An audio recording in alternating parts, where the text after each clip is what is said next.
大稻埕應該係台北必到景點，除咗碼頭貨櫃市集、迪化街散步，大家仲可以去百年古廟，喺門前食早餐，享受慢活，感受台灣文化。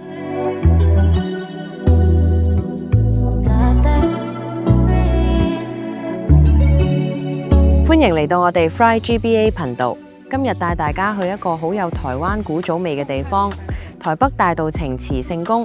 感受下喺大樹底下食早餐，輕鬆慢活，感受人情味嘅早晨氣氛。喺台灣，廟口唔單止係拜神嘅地方，仲係社區生活嘅中心。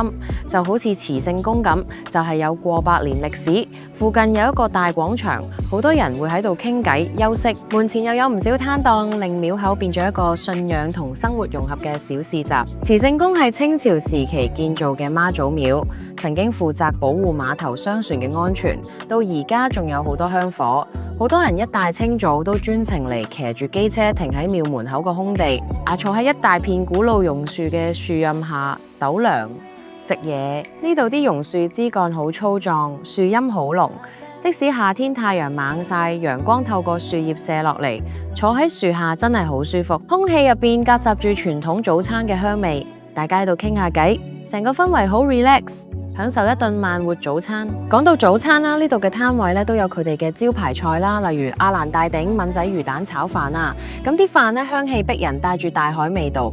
江家原汁排骨湯啦，排骨燉得好入味，分量又多。每日都有唔少人外賣帶走，當中葉家肉粥以至傳承第4代，佢哋嘅肉粥有啲似潮州粥，入邊有蝦米同肉粒，紅燒肉同蝦炸都係必食嘅。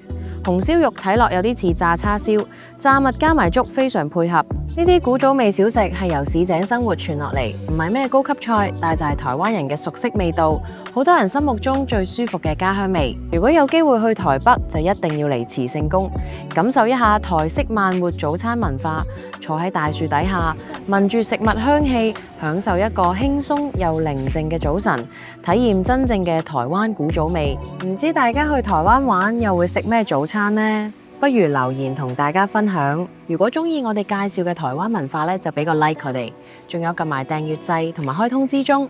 咁下一集我哋就可以繼續帶你哋去探索更多好玩嘅美食同文化啦。仲要去埋我哋嘅 Fly GBA 網站，入邊有好多旅遊資訊，不時仲有優惠添。